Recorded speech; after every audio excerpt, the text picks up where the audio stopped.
GTA Vice City ends with a situation that could have been expected sooner or later. At some point, Sonny gets fed up with the insubordination of his associate, who, instead of finding drugs and money, simply ignores these cases and successfully builds his drug empire. However, what is shocking about the ending is that Tommy's business partner decides to betray him. Both Tommy and us, spectators of events, are shocked. But at least someone in your chicken shit organization knows how to do business. Isn't that right, Lance? Sorry, Tommy, this is Vice City. This is business. You sold us out. No, I sold you out, Tommy. I sold you out. Still, should we be so surprised? Didn't some events in the game make it clear that Lance was going to become a traitor? That's what today's video is about. Welcome to the Gaming Investigators channel, and without further ado, let's get to work. GTA Vice City begins with a scene in which we see the great boss of the Forellis planning to expand the activities of his organization, thus entering the drug market with impetus. Sonny knows he cannot start a cocaine business in Liberty City because other mafia organizations in that city don't approve of drug dealing and making money that way. Therefore, the head of the Forelli Mafia decides to move this business far beyond Liberty City, to a city that, in the 80s in the USA, was the best place to start such a venture. The person who is to blaze the trail will be Tommy Vercetti. Unfortunately, the transaction in which Tommy is to purchase drugs to start Sonny's business ends in a fiasco, and the main character of the game barely escapes with his life. At one point, when Tommy tries to recover Sonny's drugs and money, he comes across Lance Vance, a man who, along with his brother, brought drugs to Vice City. Lance lost his brother in a failed deal in Viceport, which also makes him want to get the person who ordered the assassination of the exchange participants. Thanks to the many circumstances that take place during the events of the game, the gentlemen quickly become friends. They also managed to finally solve the mystery and answer the main question that appeared right after the game started.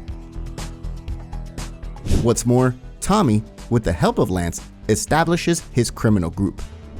Everything goes quite well at first, but Lance begins to disappoint Tommy more and more. The main character of the game draws consequences from this, and Lance doesn't like it and clearly lets Tommy know about it. An unbending Tommy gets his way, which causes Lance to have a sense of injustice, leading him to decide to stand up to his boss. This is exactly what the whole thing looks like from the side, but now we will look at the background of this story. As we said at the beginning, after Lance and Tommy solved the mystery of who was behind the sabotage of the drug deal in Viceport, things seemed to be moving in the right direction. The Vercetti gang gained more and more notoriety in the criminal underworld day by day. More and more people joined it, and numerous investments made this organization quickly become the most powerful in the city at the time. However, in reality, not everything was perfect. Since the death of Ricardo Diaz, Lance Vance began to behave very suspiciously.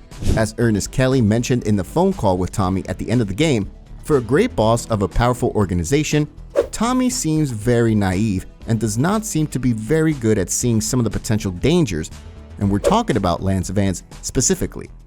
Tommy, it's Ernest Kelly. Hey, how are you? I'm doing okay. I'll need a stick to walk, but I should be back at work soon enough. Good. I heard about Lance. What a little prick, huh? Yes. Never trust a man who walks the streets in his pajamas, that's what I say. Glad you killed him. I hope it was painful for the prick. I think it was. You know, I just didn't think he was like that. Tommy, for a raging lunatic, you're pretty naive. I'll be back at work soon. Teach you a thing or two about life, you hear? Take your time, Ernest. Look after yourself. Ernest's words are very accurate because several circumstances should give Vercetti a lot to think about and make Tommy look at Lance more closely. In the beginning, we'll mention the deleted phone call. Yes, it should not be taken into account because it does not appear in the final game, but since it is quite important in the case of today's episode, we added it as well. Well, Tommy Vercetti at some point, probably after the Cap the Collector mission, was supposed to receive a call from Kent Paul, who was supposed to warn Tommy that someone would want to rob him. which almost immediately pointed to Lance. After all, Lance had complained twice before about not getting a fair slice from Vercetti. We'll talk about that a bit more later. And back to the point, knowing Lance's impetuous nature with all this, you could guess that he would want to take on the issue of getting paid better after Tommy didn't do anything about it and did not increase Vance's payments. Tommy, we gotta talk about stuff. What's the problem, Lance? It's you, my friend. I feel you're not giving me a fair slice. And more than that, you've been embarrassing me in front of the boys. I can't have that. Lance, it ain't like that. You've been making mistakes. Tommy, I'm not your message boy. I'm not your running boy. Lance, don't screw up and we won't have any problems. I screw up, you can lay into me anytime. Tommy, I done everything for you. You treat me like a fool. Don't do that. Lance, I won't rip you off or stab you in the back, okay? Just take it easy. This is tough enough without you getting all emotional on me. Trust me. Do you hear me? Do you hear me? I hear you, Tommy, but I can't take this much more. Lance, don't be like this. Now I'm warning you. Do you hear me? Just relax. Take a few days off, okay? I'll talk to you. A perfect example is when Tommy told Vance over the phone to wait to attack a drug lord. Yo, Tommy, it's Lance. Yeah? Oh, nice to hear from you, Lance. Come on, man. Be cool, be cool. I'm in the middle of something. What do you want? Nothing. Just to say, look, Tommy, we can do this thing. You and me, no problem. You know what I mean? We're going to have to do it, because otherwise we're going to be dead, Lance. We're in too far now. But thanks for the call. Speak to you later. There too, Lance's impetuous nature took its toll. After all, he attacked Diaz alone, which has gone wrong and generated another problem for Tommy. Lance's impulsiveness is also evident in other situations in the game. A good example would be the events that we witness after the mission All Hands on Deck. Kent Paul calls Tommy with information that someone in town is spreading rumors that Tommy is going to take over the drug business in town, acting like a big man and feeling like the king of the city. These are words that also come from Lance's mouth directly to Tommy, so there's a good chance that the rumors Kent told us about must have been spread by Lance as well. This is a moment that Tommy should definitely look into more closely. The whole thing strongly points to Lance, which means that Tommy should be careful because it's about his business partner who, feeling hurt, may want to take him out of business. Moving on, we have a phone call from Lance, which we can pick up right after the mission Copland, where Vance starts to be rude to Vercetti again. First by not letting him get a word in, then abruptly apologizing, which clearly shows that Lance is emotionally unstable and he can be dangerous. Tommy, it's me, Lance. Keep your mouth shut there, Tommy, because I ain't got no time to talk. I ain't interested in what you gotta say. Why should I be? You don't care about me, do you? You gotta look after me a bit better. Give me a spare slice, you know? Forget about it, Mom. Hey, Tommy, man. Look, hey, I'm sorry. It's just that people patronize me all my life, treat me like a little kid. My brother would do that. Please, man, don't do that. I gotta go. Emotionally unstable people are completely unpredictable. They can do almost anything on impulse. So this is another example of Tommy showing that his business partner can turn against him at any moment. In turn, the second clue that can directly imply Lance's bad intentions towards Tommy is the constant failure of his duties. Even in the Copland mission where Lance helped us the most, you can see that he wasn't particularly useful. Tommy took care of all the most important steps during this task.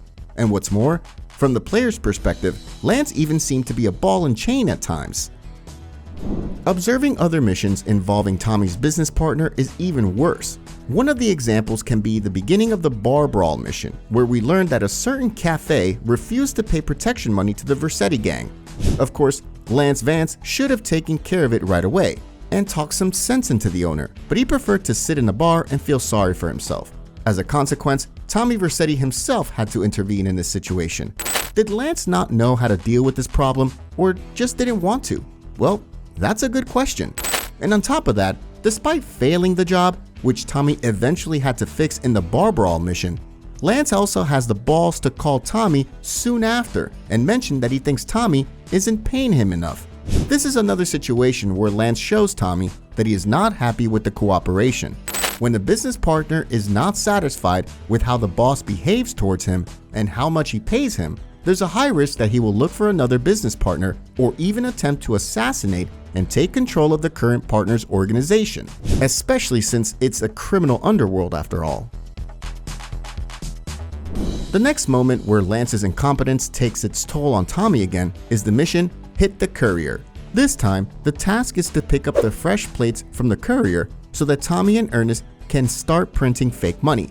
Initially, Vercetti approaches this task all alone. The man mentions that he will be back soon with the plates, but here comes Lance who, as an allegedly good friend, offers his help. He announces that he and the gang members will be in the area in case Tommy needs backup. However, as we remember perfectly well, we will not find Lance anywhere in this mission. This is another example in a series of situations as if Lance wanted to sabotage Tommy's actions, hoping for his death, thanks to which he could take over the entire gang. Lance also does not call the Vercetti gang members as Tommy asks him to in the Keeping Your Friends Close mission. Ken, you get the first one to counterfeit cash and put 20 mil in briefcases. Lance, you get the guys together. It's rather quite the opposite. The man tells them behind the scenes that they are to leave the mansion and go somewhere else, which leaves the estate empty, and Tommy has to defend it alone. Summing up today's episode, as you may have noticed, there are many indications in the game that Lance Vance may turn against Tommy Vercetti. Tommy didn't notice them at all, and even if he didn't take any steps to prevent what happens during the Keep Your Friends Close mission. Tommy's approach generated a sense of injustice in Lance. He didn't take into account his partner's impetuous personality and how to talk to such a person so that he doesn't start looking for opportunities for sweet revenge. And to hear a bit more about the betrayals in GTA Vice City, we highly recommend watching the episode about the motives of Sonny's betrayal by Tommy Vercetti. In the meantime, thanks for watching, take care, and see you soon.